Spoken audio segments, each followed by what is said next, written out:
اللہ کے ولی نے، سرکار سید الشہداء کے وارث نے، حضرت عباس کے بھتیجے نے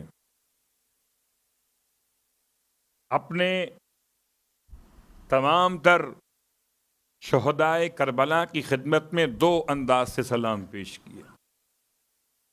ایک زیارت ناحیہ مخصوص کی امام حسین علیہ السلام کے لیے، ایک زیارت ناحیہ مخصوص کی شہدائے کربلا کے لیے، اور دونوں زیارتوں میں الگ الگ انداز سے امام زمانہ علیہ الصلاۃ والسلام نے گفتگو فرمائی۔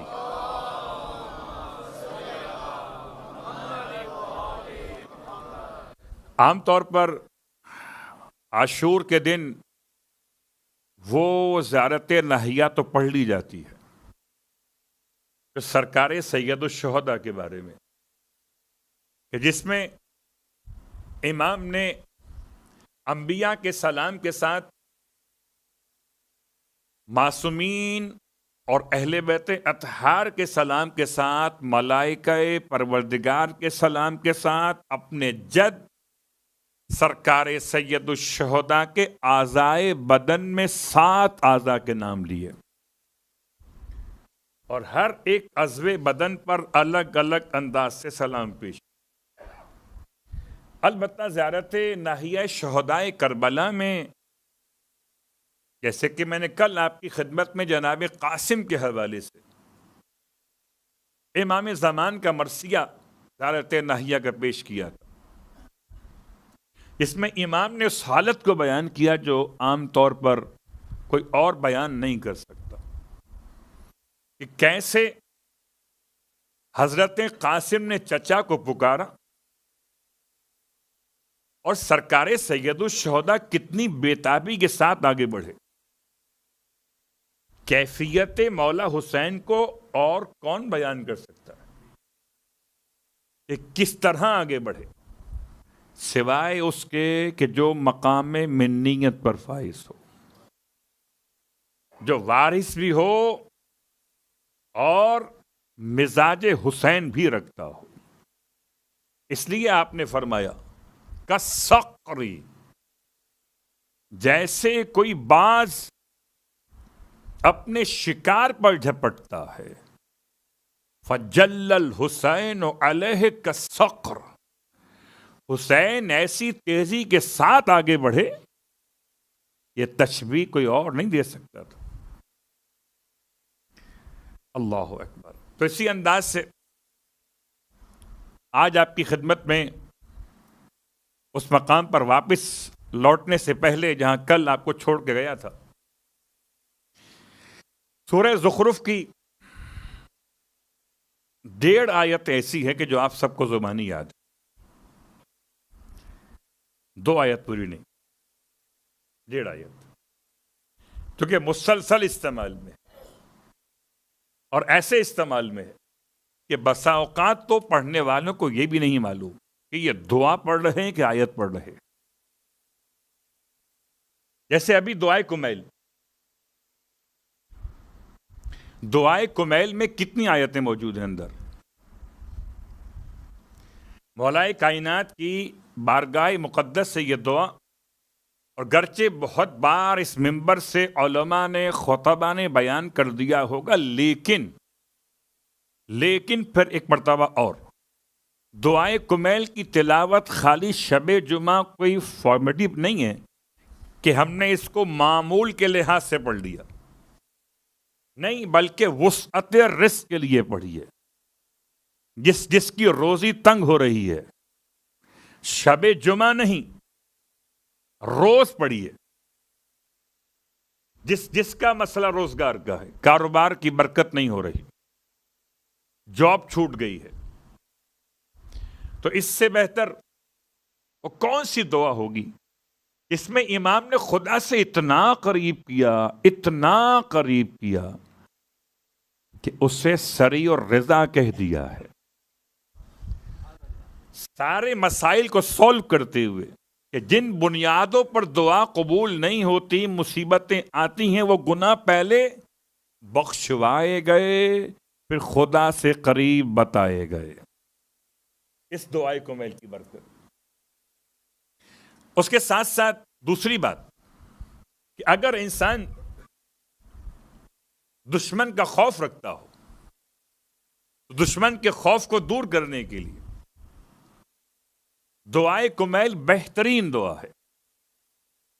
جس کو خوف ہو کسی دشمن سے، اسے چاہیے کہ دعائے کمیل کو وسیلہ بنائے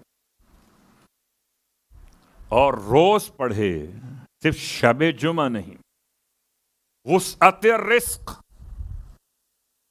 دشمنوں کے شر سے حفاظت اور حاجات کی برآوری کے لیے دعائے کمیل. اس کی جو حاجت ہو اس حاجت کے لحاظ سے پڑھے. اب رہا یہ مسئلہ کتنے دن پڑھیں. ہم لوگ عام طور پہ پوچھتے ہیں کتنے دن پڑھیں، کس وقت پڑھیں. چونکہ روایت میں نہ دن کا عنوان آیا نہ وقت کا حوالہ آیا، تو یہ تو آسانی ہو گئی. جب تک دن ہو پڑھیے، جب تک وقت رہے پڑھتے رہیے، یہاں تک کہ امام وقت کا وقت ہو جائے، جب تک آپ کا مسئلہ سولو نہ ہو. اچھا، ہم تو ویسے ہی اس بات کے عادی. مسئلہ سولو ہوا اور پھر کون سی دعا اور کیسی دعا، مع السلام. جب تک مسئلہ سولو نہیں ہوا تو پھر علم کے پاس بھی ہیں، پھر قرآن کے ساتھ بھی ہیں، پھر دعائے کمیل کی تلاوت میں بھی ہیں. تو دعائے کمیل خالی اس لیے نہ پڑھیے کہ شب جمعہ پڑھائی گئی تو پڑھ لی. آپ کا اپنا کام ہو تو اپنے کام کے لحاظ سے پڑھیے. بات کہاں سے کہاں نکل گئی. ایک ہی آیت اس میں خاص طور سے یاد رہتی ہے باقی آیتوں کے مقابلے میں. افمن کان مومنا کمن کان فاسقا لا یستوون. اسی انداز سے ایک 1.5 آیت وہ ہے جو سورہ زخرف کی ہے اور ہم اسے دعا کے طور سے پڑھتے ہیں. بات چلی یہیں سے تھی. اور 1.5 آیت کون سی؟ بہت آسان سی ہے. آیت نمبر 13 کا آخری حصہ اور آیت نمبر 14 پوری. سبحان الذی سخر لنا ھذا وما كنا له مقرنین وانا الى ربنا لمنقلبون. یہ کہاں پر لکھا ہے؟ یہ حدیث نہیں ہے، یہ کوئی دعا نہیں ہے، یہ قرآن مجید کی آیتیں ہیں. اب خیال کیجئے گا، کبھی اگر گھر میں یا گاڑی میں آپ نے اس دعا کو لکھوا لیا ہو یا لگا لیا ہو اور پلاسٹک کوٹنگ کے بغیر ہو تو اسے صفائی کے دوران ہاتھ بغیر وضو کے لگانا حرام. صلوات پڑھیں محمد و آل محمد. آیت ہے. تفصیل کو چھوڑتا ہوں. سورہ زخرف کے اعتبار سے ایک پیغام تھا کہ ویسے کسی اور سورے میں یہ آپ کو شاید نہ ملے، ہے ہی نہیں، اسی سورے کے اندر ہے. اور اسی سورے میں امام زمان کا تذکرہ بھی ہے. وَجَعَلَهَا كَلِمَةً بَاقِيَةً فِي عَقِبِهِ. اور اسی کلمہ باقیہ نے یاد کیا زیارت ناہیہ میں ایک اور کلمہ خدا کو.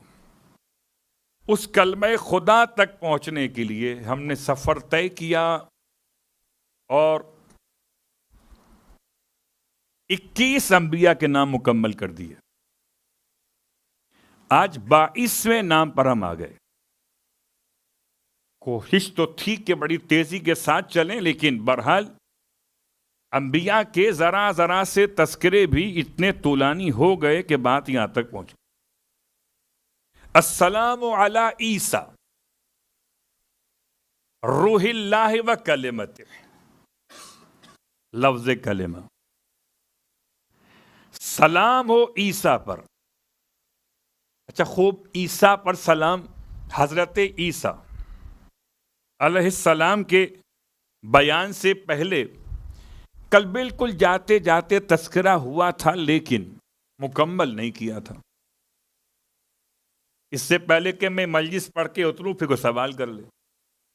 کیا نام تھا وہ؟ جناب یحییٰ. حضرت زکریا کے لخت جگر، اور پورے روئے زمین پر جناب یحییٰ کا نام اس لیے یحییٰ رکھا گیا کہ یحییٰ ایسے معجزاتی طور پر پیدا ہوئے کہ زکریا بوڑھے ہو چکے تھے اور زکریا کی ماں حضرت عیشا خاتون بانجھ ہو چکی تھی. یہ بانجھ تھیں اور وہ بوڑھے تھے، تو یہاں بھی امکان نہ تھا ظاہر اسباب کے طور پر، اور یہاں بھی امکان نہ تھا ظاہر ساخت خاتون کے طور پر. تو اب ان دونوں کے امکانات کے ختم ہونے کے بعد خدا نے ایک نئی زندگی دونوں کی زندگی میں بنا دیا یحییٰ کو بھیج کر. اللہ اکبر. بہت سی مثالیں ہو سکتی ہیں. جب کبھی کوئی پہلی مرتبہ ماں بنے خاتون تو ٹھیک ہے، بعد میں وہ اور صاحب اولاد ہو جائے، پہلی اولاد کا مسئلہ اور ہوتا ہے. اور پہلی اولاد کو عربی محاورے میں بکر کہا جاتا تھا. بکر کا مطلب کہ جس نے ابتدا کی ماں کو ماں بنانے کی، جس کے آنے سے ماں بن گئی. تو بکر سب کے لیے بکر ہو سکتا ہے، لیکن جس کے یہاں اولاد کا امکان ہی نہ ہو اس کے یہاں بکر نہیں یحییٰ ہوگا. الحیات، یحییٰ کا ترجمہ ہے حیات، اور ایسی حیات کہ دونوں میں موت کی علامت تو تھی، حیات کی علامت نہیں تھی. حضرت زکریا اور جناب یحییٰ کی زندگی سرکار سید الشہداء کے اعتبار سے مطابقت رکھتی ہے. تو آئیے سورہ احقاف کی آیت نمبر 15 پہ آتے ہیں، جہاں پروردگار عالم نے شب جمعہ بھی ہے. شب جمعہ خاص طور سے دل چاہتا ہے کہ ذرا سا عظمت والدین پر بھی گفتگو ہو جائے. تو شب جمعہ اپنے ماں باپ کو یاد کرتے ہوئے پھر یاد دلا دوں کہ نماز مغفرت والدین شب جمعہ کے اندر قید نہیں ہے. روز پڑھیے، جب ماں باپ کی محبت یاد آئے تب پڑھیے. شب جمعہ ہو کہ نہ ہو مگر ماں باپ کی محبتوں کا شکریہ تو ہونا چاہیے. الفاظ کے وَوَصَّيْنَا الْإِنسَانَ بِوَالِدَيْهِ إِحْسَانًا حَمَلَتْهُ أُمُّهُ كُرْهًا وَوَضَعَتْهُ كُرْهًا وَحَمْلُهُ وَفِصَالُهُ 30 شهرًا. اس ایک جملے پر خالی حملہ و فصالہ 30 شہرا. حضرت یحییٰ شکم مادر میں رہے 6 مہینے. ویسے دنیا کے اور انسان بھی ایسے ہو سکتے ہیں، جیسے خود مولا کائنات علی ابن ابی طالب علیہ السلام کے سامنے مسئلہ رکھا گیا.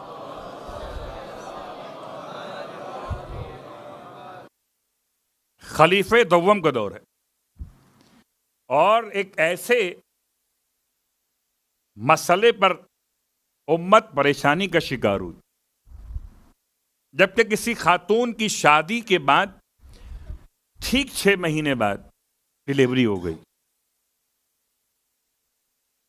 آج کل بڑے مسائل ہیں، اگر دیر ہو جائے تو سویر چاہتے ہیں، سویر ہو جائے تو اندھیر چاہتے ہیں. یعنی اگر ڈلیوری جلدی ہو جائے تو الزامات لگتے ہیں، اتہامات لگتے ہیں، اور اگر ڈلیوری لیٹ ہو، بھائی پیدائش نہیں ہو رہی، 4 سال ہو گئے، 5 سال ہو گئے، 10 سال ہو گئے، 20 سال ہو گئے، تو کیا ہوا؟ حضرت زکریا کے بڑھاپے میں اولاد ہوئی تھی. اگر کسی کو بڑھاپے میں اولاد ہو جائے تو کہیں اس پر کوئی الزام نہ رکھے کہ پتہ نہیں کس کو لے کر پال لیا ہے یا اپنی اولاد ہے. یہ جملہ یاد رکھیے گا. حضرت یحییٰ وہ اپنے مقام پر، لیکن جب یہ ایک اننون پرسن، نام نہیں دکھا ہوا تاریخ میں، کون صاحب تھے کون صاحبہ تھیں، شادی ہوئی دونوں کی، اور ٹھیک 6 مہینے بعد ڈیلیوری ہو گئی، بچہ پیدا ہو گیا۔ ایسے میں وہی مسئلہ آیا کہ عقل موٹی ہے تو قرآن سمجھ میں کیسے آئے؟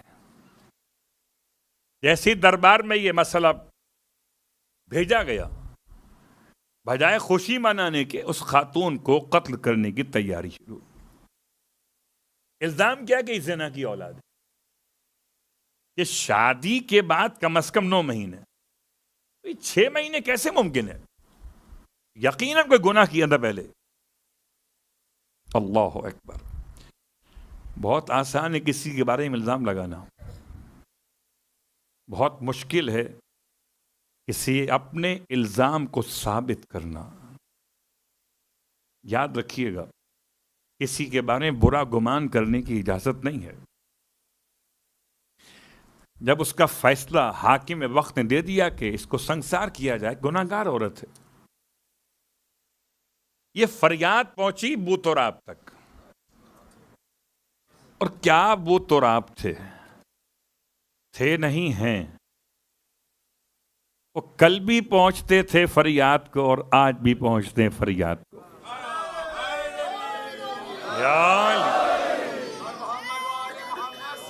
اللہم صلی علی محمد وعلی محمد۔ یا علی کہہ کے جو کاغذ پہ قلم رکھا ہے، ایسا لگتا ہے کہ جنت میں قدم رکھا ہے۔ تو کل بھی پہنچتے تھے فریاد کو اور آج بھی پہنچتے ہیں فریاد۔ یا علی، یہ نہیں دیکھتے مولا کہ بلانے والا کون ہے، گورا ہے کہ کالا، اپنا ہے کہ پرایا۔ بس کوئی پکارے فریاد کے لیے تو امام پہنچ جاتے۔ آ گئے، پوچھا بھائی کیا فیصلہ کیا ہے؟ کہ جی حضور یہ 6 مہینے کی ڈیلیوری کیسے ممکن ہے؟ تو زنا ہی کا بنیاد بنی۔ اچھا، اس زمانے میں بہرحال میڈیکل اتنا ایڈوانس نہیں تھا کہ کوئی لیبارٹری ٹیسٹ کیے جاتے، کوئی ڈی این اے ہوتا، کوئی پری میچر پریگنسی کے اعتبار سے کچھ مسائل سمجھائے جا سکتے ہوتے۔ کیا سمجھتے بیچارے؟ فیصلہ جو مہینوں پہ کرتے ہوں، انہیں کیا خبر کہ خدا نے کیا راز رکھے ہیں۔ امام نے ارشاد فرمایا مگر یہ 6 مہینے کی بنیاد پر یہ فیصلہ کیسے کیا گیا کہ یہ گناہ گار خاتون ہے، یہ پیدا ہونے والا ولد حلال نہیں، یہ فیصلہ کیسے کیا؟ کیا اس لیے کہ نارمل نہیں ہوتا؟ امام نے ارشاد فرمایا مگر قرآن میں موجود ہے۔ اب جو قرآن روز پڑھتے تھے انہیں خبر نہ تھی قرآن میں کہاں موجود ہے۔ قرآن رٹنا اور ہے، قرآن سمجھنا اور ہے۔ رٹ تو حیوان بھی سکتا ہے، سمجھ خالی انسان سکتا ہے۔ اور اسی لیے حیران ہو کے پوچھا کہ بھلا قرآن میں ہے؟ ہاں جی قرآن میں ہے۔ اب قرآن میں یہ لکھا ہوا نہیں ہے 6 مہینے۔ قرآن کی 2 آیتوں سے نتیجہ ملے گا۔ ایک سورہ احقاف کی آیت نمبر 15، ایک سورہ بقرہ کے اندر۔ امام نے ارشاد فرمایا کیا تم نے نہیں پڑھا؟ کیا لکھا ہوا ہے؟ حملہ، حمل پریگنسی، کیا حملہ وفصالہ 30 شہرا، 30 مہینے۔ تو 30 مہینے میں 6 مہینے کہاں سے آ گئے؟ اب جاؤ سورہ بقرہ کی طرف۔ والوالدات یرضعن اولادہن حولین کاملین لمن اراد ان یتم الرضاعہ۔ قرآن کہتا ہے اور ماؤں کو چاہیے کہ اپنے بچوں کو رضاعت کرائیں، شیر دیں ان کو، اگر چاہتی ہوں کہ رضاعت کامل ہو جائے تو 2 سال حولین کاملین، اور 2 سال کا مطلب 24 مہینے، اور 24 مہینے میں سے اگر 30 مہینے کو سامنے رکھ کر تلاش کرے تو باقی 6 ہی تو بچتے ہیں. یہاں تک آپ کو لایا اس لیے کہ نامور شخصیات اپنے مقام پر غیر نامور شخصیات بھی 6 مہینے شکم مہدر میں قیام کیا. اس کی مثال موجود ہے. حضرت یحییٰ کی مثال اس لیے بلند ہے کہ باقی سب بے نام و نشان رہے ہوں گے. یحییٰ پہ کل بھی سلام تھا اور آج بھی سلام ہے. سلام علیہ یوم ولد. اور یہ میں نہیں کہتا، حضرت یحییٰ کے لیے قرآن خود کہتا ہے سلام علیہ یوم ولد و یوم یموت و یوم یبعث حیا. سلام ہو یحییٰ پر اس دن جس دن پیدا ہوئے. و یوم یموت سورہ مریم کے اندر. اور سلام اس دن جب یحییٰ کی موت واقع ہوگی. و یوم یبعث حیا. اور سلام اس دن میں جب یحییٰ دوبارہ زندہ کر کے اٹھائے جائیں گے. حضرت یحییٰ تو 6 مہینے آپ شکم مادر میں رہے. یا دوسری بڑی شخصیت جو ان سے بھی بڑی ہے، سرکار سید الشہداء امام حسین علیہ الصلوۃ والسلام.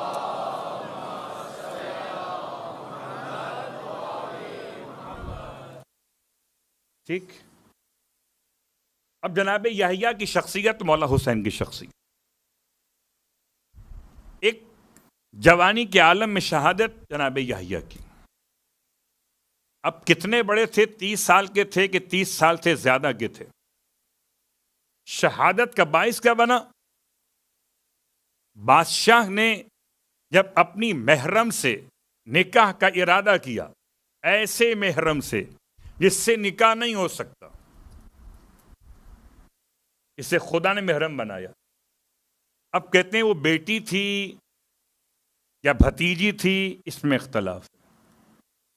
رشتہ چھوڑ دیجئے، محرم سے نکاح کا ارادہ کیا اور اس خاتون کی ماں نے یہ سارا جال بنا تھا صرف دولت ہتھیانے کے لیے. اس خاتون کو لے کر بادشاہ کے سامنے، اور بادشاہ کو جب بتایا گیا کہ حضرت یحییٰ نے اس سے منع کیا ہے، تو کیا نشہ ہے انسان کے اوپر، بھول جاتا ہے وقت شہوت میں کس نے منع کیا ہے. اس نے منع کیا ہے اس کے خلاف ہو جاتا ہے. بہت غور کیجیے گا، چاہے قرآن ہو یا حدیث ہو یا انبیاء ہو. اور ایسے میں سونے پہ سہاگا. اس خاتون نے کہا کہ اگر تم مجھ سے نکاح کرنا چاہتے ہو، یعنی زنا کرنا چاہتے ہو، نکاح تو نہیں ہو سکتا نا، تو مہر کے طور پر یحییٰ کا کٹا ہوا سر چاہیے.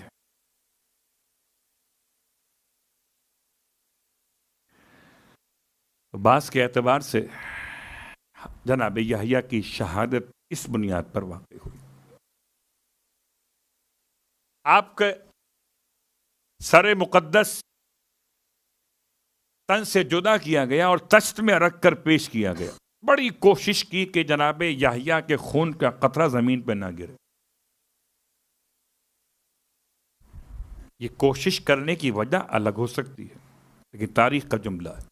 لیکن ایک قطرہ، ایک ڈراپ اونلی، اور زمین بگڑ گئی. اور جو اس نے اپنا کام کرنا تھا وہ کیا ہوگا، لیکن ایک قطرے اس پہ ڈالی گئی مٹی. ایک ڈراپ پر مٹی ڈالیں گے تو ڈراپ چھپ جائے گا، لیکن اس مٹی کے اوپر سے وہ خون نمودار ہوا. اور ڈالی گئی مٹی، خون نمودار ہوا. یہ مٹی ڈالتے گئے اور ہر مٹی کی بلندی پر خون نمودار ہوتا گیا. اللہ اکبر. پھر وہ بخت نصر کے واقعات میں 70,000 افراد کو اس نے حضرت یحییٰ کی شہادت کے انتقام کے لیے جب تک تہ تیغ نہیں کیا تب تک یہ خون کا ابلنا رکا نہیں. عجیب وقت پہ ہم یہاں پہنچ گئے. اب سرکار سید الشہداء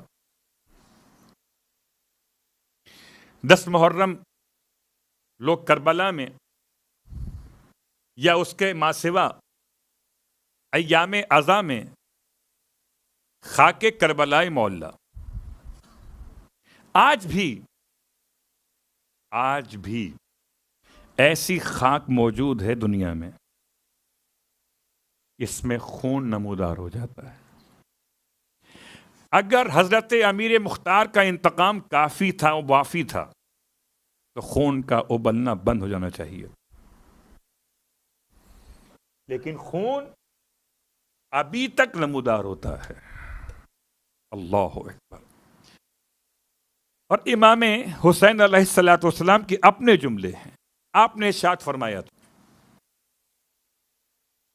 مدینہ منورہ میں اپنے فرزند سے جناب یحییٰ کو یاد کرتے ہوئے کہ یحییٰ کے خون کا ایک قطرہ زمین پر گرا، یہ بات یاد رکھیے کہ مولا حسین علیہ السلام کے خون کا کوئی قطرہ جب تک مولا کے اختیار میں تھا آپ نے زمین پہ گرنے نہیں دیا۔ کتنا خون نکلا تھا جب آپ کی پیشانی پر، آپ کے حلق میں، آپ کے ہونٹوں پر کتنے زخم لگے تھے۔ آپ اپنے خون کو اپنی چلو میں لیتے تھے اور جانب آسمان بلند کرتے تھے۔ سلام ہو اس خون طیب و طاہر پر کہ جو جنت میں روک کے رکھا گیا۔ یہ زمین پر خون نہ گرنے کے بعد یہ اثر ہے، اب سوائے اس خون کے قطرات کے جو مولا کی شہادت کے بعد آپ کے جسم مقدس سے زمین پر پہنچے ہوں۔ لیکن وہ جو زیادہ خون مولا کا بہا ہے نا، وہ جو آپ کے ہاتھ میں آ سکتا تھا اپنی شہادت سے پہلے، وہ آپ نے آگے بھیج دیا، نہیں گرا۔ اگر گرتا تو کیا ہوتا؟ اب آئیے امام نے کیوں یاد کیا؟ اسی بنیاد پہ یاد کیا کہ جناب یحییٰ کے خون کا ایک قطرہ زمین پر رہ گیا۔ 70,000 افراد کو جب تک اس قوم کے، سوچئے جناب یحییٰ کو کس نے ذبح کیا تھا؟ 1 نے، 2 نے، 3 نے، 4 نے، 5 نے، 6 نے؟ کس نے حکم دیا تھا؟ 1 نے۔ کس کی خواہش تھی؟ 2 کی، ایک عورت۔ حکم کس کا تھا؟ ایک بادشاہ کا۔ کس نے کام کیا ہوگا؟ سپاہیوں نے۔ 5 ہوں، 10 ہوں، 15 ہوں، 20 ہوں، لوگ کتنے مارے گئے؟ 70,000۔ اللہ اکبر۔ امام فرماتے ہیں ایسے ہی خدا ہمارے خون کا انتقام لے گا۔ فرق یہ ہے کہ عیسیٰ کے خون کا، جناب یحییٰ کے خون کا انتقام مکمل ہو گیا،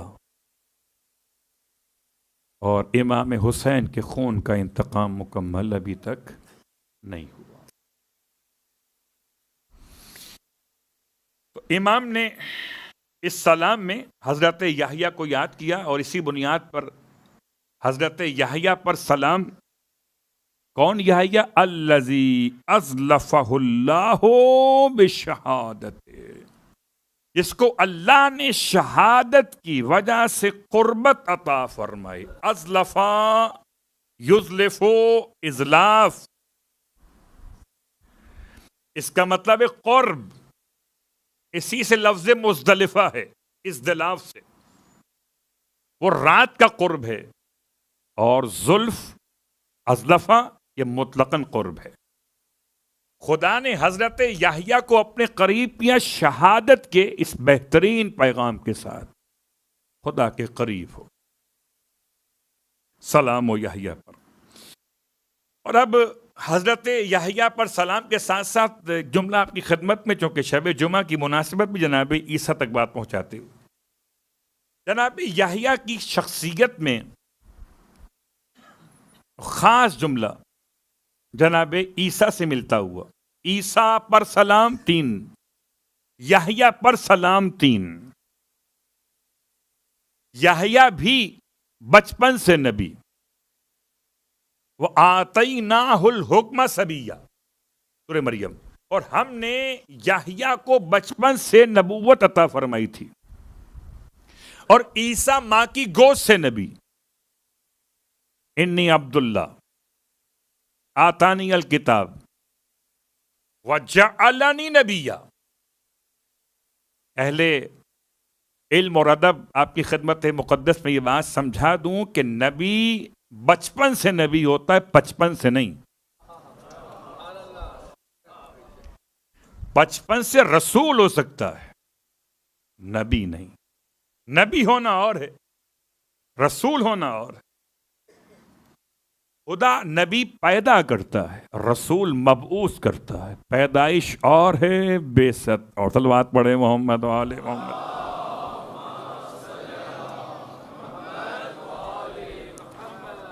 یہ سوال اس لیے اٹھا کہ سرکار 40 سال تک بعثت کے اعلان سے پہلے کس کے مذہب پہ تھے؟ کس کے دین پہ تھے؟ دین عیسیٰ پر تھے، بعض نے لکھا. دین ابراہیم پر تھے، بعض نے لکھا. جو خود نبی ہو اس کا اپنا دین ہوگا نا. وہ کسی کے دین پر کیوں رہیں گے؟ ہاں اس دین کے پہنچانے کا حکم نہ تھا، یہ اور مسئلہ. مگر اپنی ذات اور نفس کے لیے پیغمبر بعثت کے اعلان سے پہلے بھی محمدی تھے. یوں کہوں کہ اعلان رسالت سے پہلے بھی علی ولی تھے ان کے، اور اعلان کے بعد بھی وصی ہو گئے رسول کے. گویا رسالت کے اعلان سے پہلے بھی اور اعلان کے بعد بھی جو ہمیشہ محمد کے ساتھ رہے اسے علی کہتے. تو اللہ کے رسول یہ 40 سال تک نبی اپنی شریعت کے اعتبار سے تھے، البتہ خاموش تھے، رسول نہیں بنے تھے جب تک کہ خدا نے آپ کو اس کا حکم نہیں دیا. لیکن جناب یحییٰ اور عیسیٰ میں فرق کیا ہے؟ رشتہ کیا ہے جانتے ہیں؟ عیسیٰ کی ماں کا نام مریم، مریم کی ماں کا نام حنا، اور حنا کی سگی بہن عیشا، اور عیشا کے بیٹے جناب یحییٰ. تو یہ خالہ زاد والا رشتہ بنے گا، یعنی فرسٹ کزن سمجھ لیجیے آپ، جناب عیسیٰ اور جناب یحییٰ. دونوں میں کیا فرق ہے؟ ایک فرق تو مزاج کا ہے. یحییٰ بہت روتے تھے، بہت متقی پرہیزگار، اتنے متقی پرہیزگار تھے. یعنی کیا مطلب؟ متقی سب ہوتے، خوف خدا میں اتنا روتے تھے کہ آپ کے رخسار کا گوشت گل گیا تھا، آنسو بہتے بہتے بہتے بہتے اتنا روتے تھے کہ یہ حصہ ختم ہو گیا. تاریخ کا جملہ ہے، واللہ عالم بالصواب. اور حضرت عیسیٰ علیہ السلام روتے بھی تھے یاد خدا میں اور مسکراتے بھی تھے. ایک اور فرق ہے، اور فرق کیا ہے؟ حضرت یحییٰ کے لیے قرآن کہتا ہے برم بوالدیہ ولم یکن جبارا عصیا، اور حضرت عیسیٰ کے لیے قرآن کہتا ہے برم بوالدتی ولم یجعلنی جبارا شقیا. حضرت یحییٰ کے ماں اور باپ دونوں ہیں، اور حضرت عیسیٰ کی خالی ماں ہیں، باپ نہیں ہے. مگر دونوں اپنے اپنے اعتبار سے نیکوکار تھے، اطاعت گزار تھے، وہ اپنی والدہ کے، یہ اپنے والدین کے.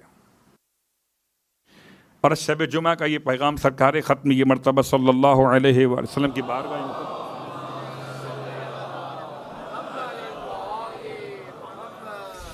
بہت سارے مسائل ہوتے ہیں والدین کے حوالے سے، انسان یاد رکھے. ارشاد فرمایا اللہ کے حبیب نے کہ اگر تم مجھے ضمانت دو ایک بات کی، بعض روایات میں 2 باتیں بیان ہوئی، بعض میں ایک بیان ہوئی، ایک بات کی ضمانت دو، میں تمہیں 3 باتوں کی ضمانت دیتا ہوں. ایک بات کون سی؟ کیا تم مجھے ضمانت دو کہ تم اپنے والدین کے ساتھ اچھا سلوک کرو گے، میں تمہیں ضمانت دیتا ہوں۔ کس کی؟ وسعت رزق، کبھی فقیر نہیں ہوگے، میں تمہیں ضمانت دیتا ہوں طول عمر کی، جلدی نہیں مرو گے، میں تمہیں ضمانت دیتا ہوں اچھی موت کی، بری موت سے نہیں مرو گے۔ پھر پیچھے بچا کیا ہے؟ اگر جس کا ضامن مصطفیٰ ہو جائے، ارے آٹھواں ہے اس کا نمائندہ جس کے نام سے امام ضامن بچاتا ہے، تو جو خود مصطفیٰ ہو اس کی ضمانت کیوں نہ بچائے؟ صلوات پڑھے محمد و آل محمد۔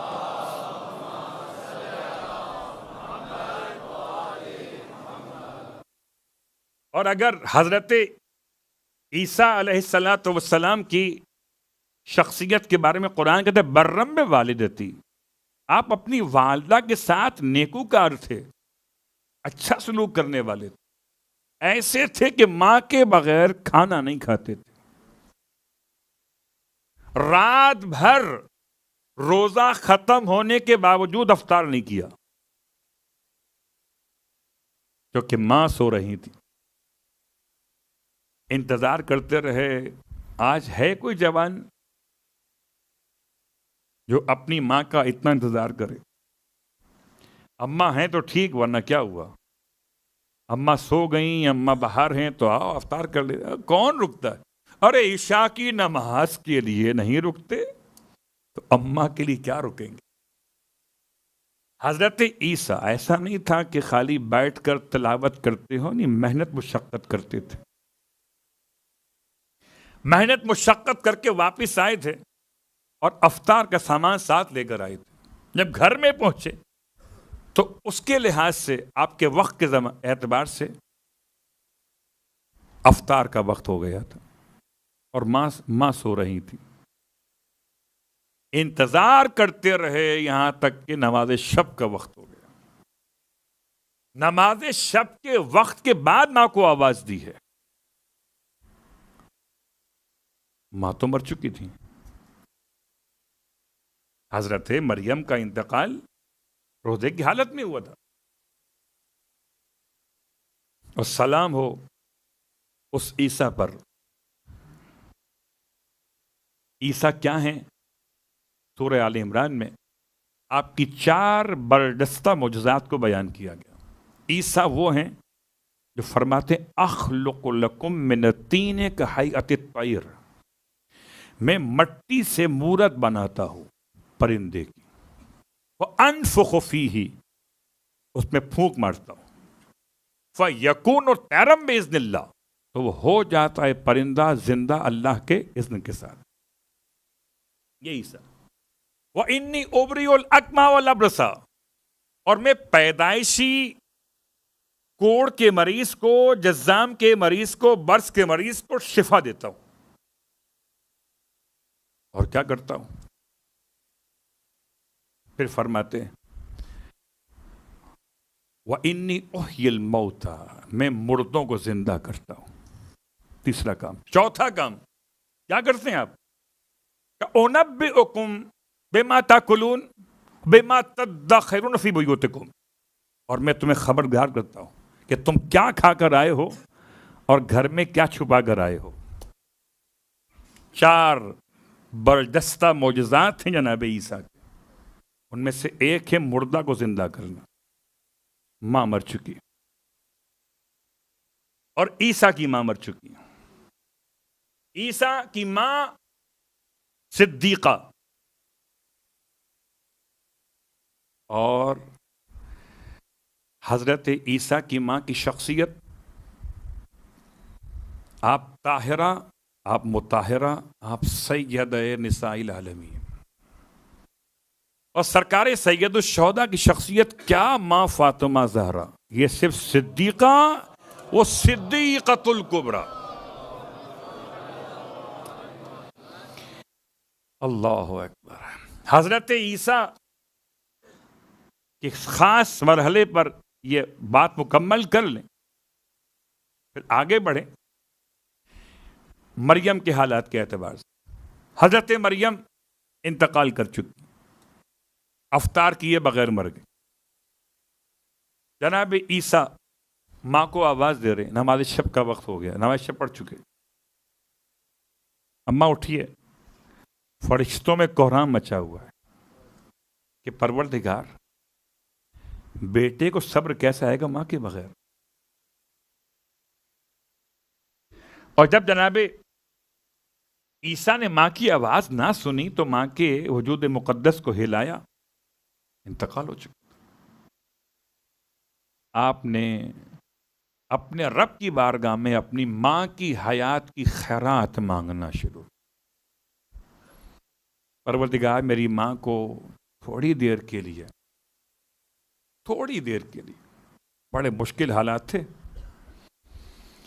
یہ آپ کی رہائش پہاڑی کے اوپر تھی، اور بعد میں جو قوم نے بائیکاٹ کیا ہے، مریم کی موت کے حوالے سے جو اشکالات وارد ہوئے وہ الگ موضوع ہے. پروردگار میری ماں کو کچھ دیر کے لیے زندگی دے، اپنی ماں سے بات کرنا چاہتا. اتنا روئے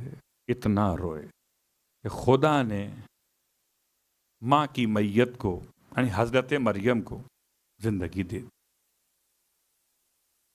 مریم اٹھ کے بیٹھ گئے.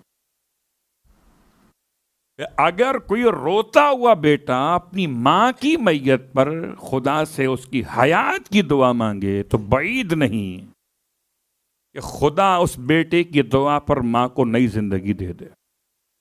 لیکن بیٹا صرف فاتحہ پڑھنا جانتا ہے، ماں کے لیے حیات کی دعا مانگنا بہت کم آتی ہے. اس کے برعکس جب کوئی بچہ مر جائے تو ماں خدا سے لڑ کر بھی اس کی حیات مانگ لیتی ہے. غور کیجئے گا میری بات کے اوپر. حضرت مریم اٹھ کے بیٹھ گئی. جناب عیسیٰ اپنی ماں سے مخاطب ہوئے، اماں سلام دیجئے. اماں آپ روزے کی حالت میں تھی، میں افطار کا سامان لا کے بیٹھا ہوا، میں نے آج تک روزہ آپ کے بغیر افطار نہیں کیا. اماں میرے ساتھ افطار کر لیتی. اللہ اکبر. مریم نے جواب دیا، بیٹا خدا کی رحمت نے ایسا افطار کرا دیا ہے کہ تمہارے اس افطار کی اب مجھے حاجت نہیں رہی. اور حضرت عیسیٰ مطمئن ہوئے اس سوال کے جواب. پھر فرمانے لگے، اماں کوئی آرزو ہو تو بیان کریں، کوئی آپ کی خواہش ہے؟ آپ فرماتی ہیں، بیٹا میں خدا سے اب مزید اور حیات مانگتی ہوں. کہ اماں اب حیات مزید مانگنے کے بعد کوئی آپ کا ٹارگیٹ ہے جو آپ کو اچیو کرنا، کیا کرنا چاہتی ہیں؟ ہو سکتا ہے میں اور آپ اپنے ٹارگیٹ کو اچیو کرنے کی کوشش ہی نہ کرتے ہوں، یا ہم ٹارگیٹ کو معلوم نہ کر پاتے ہوں. میں اگر آج صبح اٹھا نہیں تھا، اٹھایا گیا تھا، تو آج کے دن کا کوئی ٹارگیٹ تھا کہ نہیں تھا؟ میری حیات کا مقصد نہیں تھا تو میں بیکار ہوں، اور تھا تو میں نے معلوم کیا کہ نہیں کیا، اور اگر معلوم کیا تو پورا کیا کہ نہیں کیا. یاد رکھیے، خدا جس کو حیات دے رہا ہے کوئی نہ کوئی مقصد ہے جو حیات دے رہا ہے. وَمَا خَلَقْتُ الْجِنَّ وَالْإِنسَ إِلَّا لِيَعْبُدُونِ. حضرت مریم نے جواب دیا اپنے بیٹے کو، عیسیٰ کو. فرمایا، عیسیٰ میں خدا کی رحمتوں سے بہت فیض یاب ہو رہی ہوں، مجھے بہت کچھ عطا کیا گیا، لیکن بیٹا وہ مزہ نہیں آ رہا. اللہ اکبر. عجیب بات ہے. کون سا مزہ نہیں آ رہا؟ کہ عبادت کا مزہ ہو رہا ہے، ثواب کا مزہ ہو رہا ہے. جزا تو مل گئی ہے مگر عبادت کا ذائقہ نہیں مل رہا. اماں چاہتی کیا ہے؟ کہ بیٹا میں چاہتی تھی یہاں رہتی دنیا میں تو کم از کم 2 خاص عبادتیں ایسی تھیں جن کا ذائقہ مجھے بڑا اچھا لگتا تھا. ابھی یاد رکھیے کہ شب جمعہ اپنے گھروں میں ایصال ثواب کی فاتحہ خوانی کرتے ہیں اپنے ماں باپ کے انتقال کے بعد، اور ماں باپ کی پسند کے کھانے رکھتے ہیں۔ میرے ابا کو حلیم بڑا پسند تھا، تو برسی میں کیا ہوگا؟ حلیم۔ اماں کو بڑی پسند تھی بریانی، کیا ہوگی برسی میں؟ بریانی ہوگی۔ بس میں یہیں تک رکتا ہوں، نہ بات آگے بڑھ جائے گی۔ صلوات پڑھے محمد و آل محمد۔ کیا پسند؟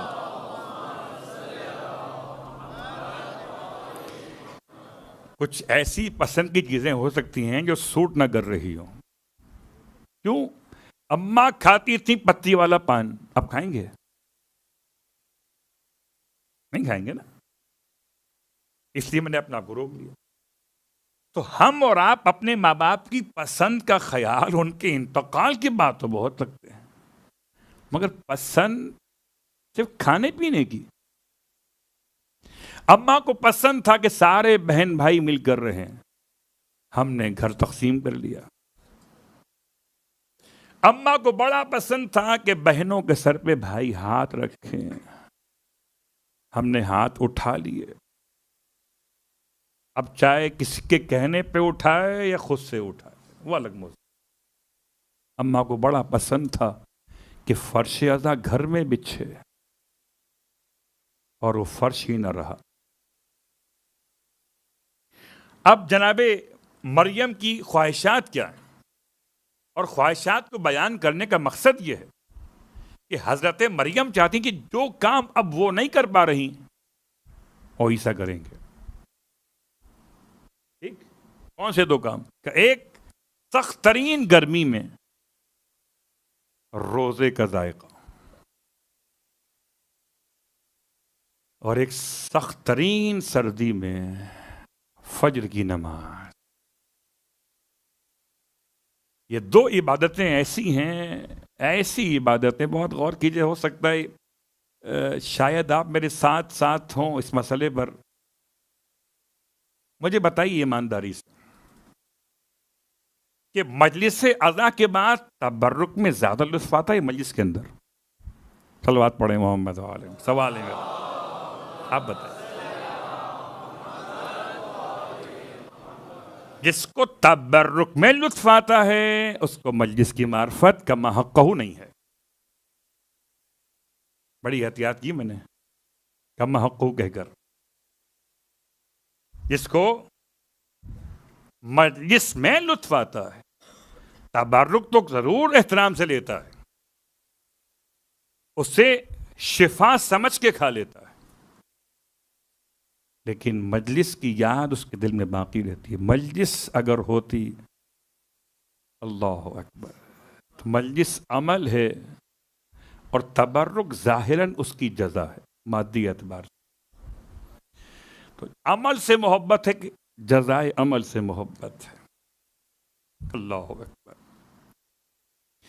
یوں پہچان لیجئے آپ کی کیفیت کیا ہوتی ہے جب 8 ربیع الاول کو عزا خانے بڑھا دیے جاتے ہیں۔ آپ تبرک نہیں ڈھونڈتے، آپ عزا ڈھونڈتے ہیں، آپ حسین کی ماتم کا بہانہ ڈھونڈتے ہیں۔ اللہ اکبر۔ آپ کی آنکھوں میں جو آنسو ہوتے ہیں فرش عزا لپیٹتے ہوئے، وہ تبرک سے ختم نہیں ہو سکتے۔ تو کیفیت پہچانی جناب مریم کی کیفیت کیا تھی؟ فرماتی ہیں بیٹا خدا نے سب کچھ دے دیا انعام کے طور پر، جزا مل گئی، محل مل گیا، تمام تر حوران جنت خدمت کے لیے موجود، سب کچھ ہے، مگر دو چیزیں نہیں مل رہی۔ ایک، گرمی کے روزے کی عبادت کا ذائقہ، ایک سردی کے دنوں میں صبح کی نماز کا ذائقہ۔ اب الفاظ دیگر جناب مریم کہنا چاہتی ہیں بیٹا کبھی گرمی کا روزہ مت چھوڑنا، بیٹا کبھی سردی کے موسم میں صبح کی نماز میں کوتاہی مت کرنا۔ حالانکہ وہ نہیں کریں گے، وہ نبی ہیں، لیکن ایک ماں کی خواہش تو ہے نا۔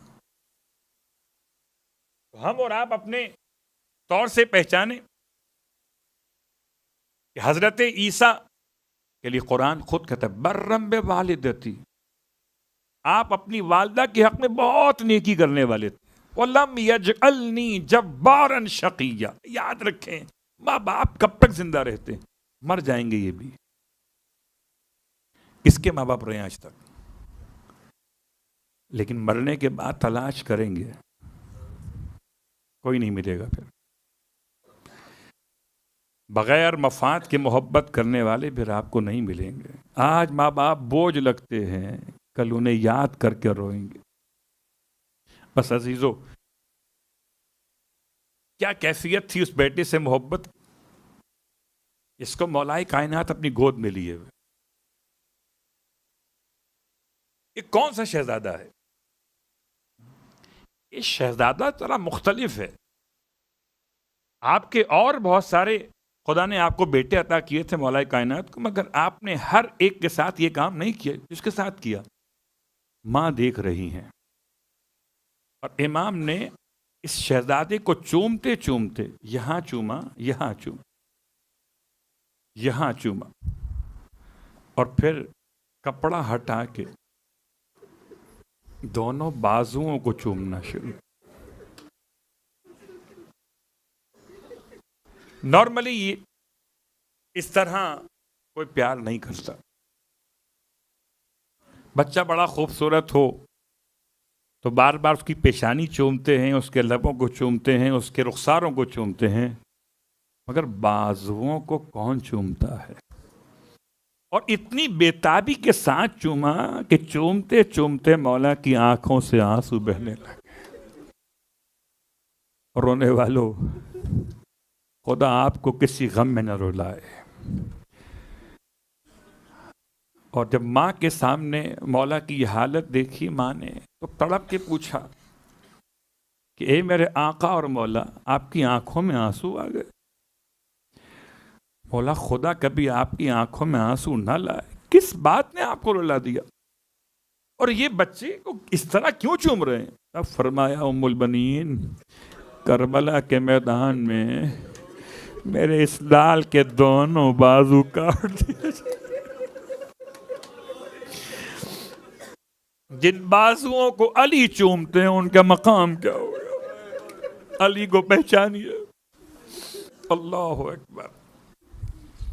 پھر بچپنا کیسے گزرا تفصیل بیان کرنے کا وقت نہیں، لیکن بڑے اطاعت گزار تھے اپنے بابا کے بھی. مولا عباس بڑے اطاعت گزار تھے اپنی ماں کے بھی.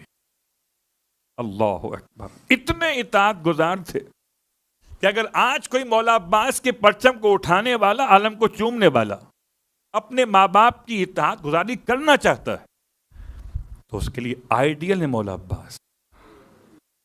اپنے باپ کے اطاعت گزار بھی ہیں اور اپنی ماں کے اطاعت گزار بھی ہیں. باپ کی وصیت تھی کوفے میں جب سر پہ تلوار لگی، عجیب وقت تھا. سب کو تو بلایا تھا، حسن کے ہاتھوں میں ہاتھ دیا تھا،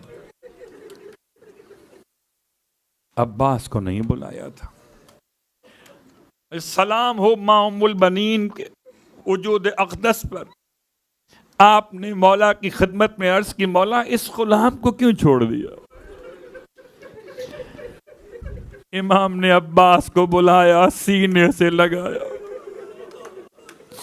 اور پھر حسین کو بلا کر حسین کا ہاتھ عباس کے ہاتھ میں فرمایا تھا بیٹا عباس.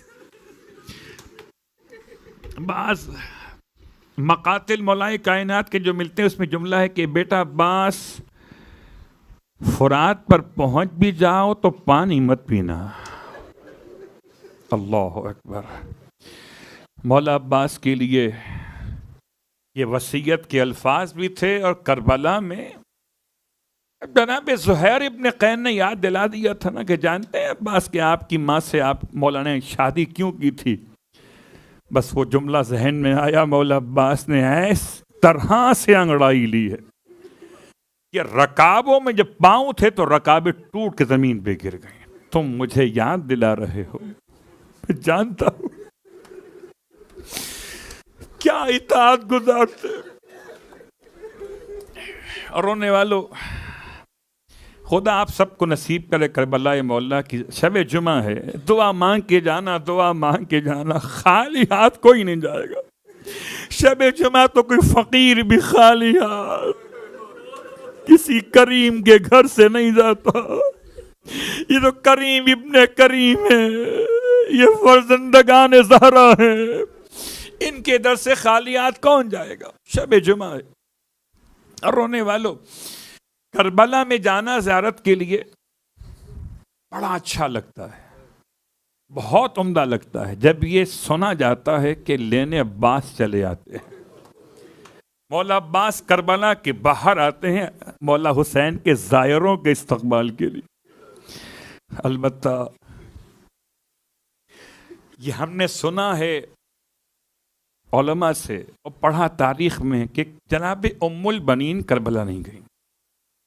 آپ سب کربلا جائیے، جا چکے ہیں، دیکھ چکے ہیں، نہیں گئے وہ بھی جائیں، بار بار جائیں، ورنہ آپ دیکھیں مولا عباس کی زری کو مکمل بنی ہوئی ہے، ایک مکمل زری ہے، بہت بڑے سائز میں ہے، اندر صندوق بڑا بنا ہوا ہے۔ میں کہتا ہوں ہم تو اسے دیکھ کر روتے ہیں، خدا اچھا کیا تو نے کہ ام البنین کربلا نہ پہنچی، نہ قسم بخدا ام البنین کربلا آتی تو عباس کی قبر کو دیکھ کے مر جاتے۔ کوئی مصیبت بیان نہ کی جاتی تو ماں کا کلیجہ ویسے ہی پڑ جاتا۔ مولا عباس کا حرم ہے، حرم میں وہ عظیم شخصیت جن کا تذکرہ پہلے آ چکا رشتے کے اندر، محمد مہدی بحر العلوم علی اللہ مقامہ، بڑی عظیم شخصیت، حرم میں بیٹھے مولا عباس کے کہ حرم میں سرداب میں چونے کا کام ہو رہا تھا۔ پہلے چونا ہی استعمال ہوتا تھا صفائی کے لیے، چمکانے کے لیے، یا اس کو اور مزید مرمت کرنے کے لیے۔ تو چونے میں اس کے ہاتھ وات تھے آلودہ، اندر سرداب سے کام کرتا ہوا روتا ہوا باہر آیا اور آ کر محمد مہدی بحر العلوم سے کہتا ہے آقا یہ بتائیے قبر عباس کہاں پر ہے؟ رونے والا بہت کم پڑھا جاتا ہے۔ عجیب سوال کیا، آیا کہاں سے؟ مولا عباس کے سرداب سے باہر آیا ہے۔ سوال کیا ہے؟ قبر عباس کہاں پر ہے؟ جب آپ اور ہم جیسے رو دیے تو بحر العلوم کا حال کیا ہوا ہوگا؟ بہت روئے، رو کے پوچھا کیا عجیب سوال کرتے ہو، تم یہیں سے تو آ رہے ہو؟ کہتے ہیں نہیں، صحیح بتائیے قبر عباس کہاں پر ہے؟ کہ بھائی یہی قبر عباس ہے۔ تو کہنے لگا آپ تو پڑھتے ہیں کہ مولا عباس کا قد اتنا بڑا قد تھا کہ جب گھوڑے پہ سوار ہوتے تھے قدموں کو رکابوں کے اندر رکھتے تھے تو دونوں گھٹنے گھوڑے کے کانوں کے برابر محسوس ہوتے تھے۔ اجرکم علی الزہرا، جی بھر کے روئیے گا کہ حضرت عباس کا پرسہ صرف ام البنین کو ہی نہیں دیا جاتا، جناب سیدہ کو بھی دیا جاتا۔ اور جب پاؤں رکاب سے نکال لیتے تھے تو آپ کے قدم زمین پر خط کھینچتے تھے گھوڑے پہ سوار ہونے کے بعد۔ یہ جو اتنا بڑا قد آپ بتاتے ہیں رونے والوں، جب کبھی قبر بنتی ہے نا تو قبر انسان کے قد کے لحاظ سے بنتی ہے، جتنا بڑا قد ہوتا ہے ویسی قبر بنتی ہے۔ یہ کہتا ہے آغا اندر تو ایسی قبر ہے جیسے 6 مہینے کے بچے کی۔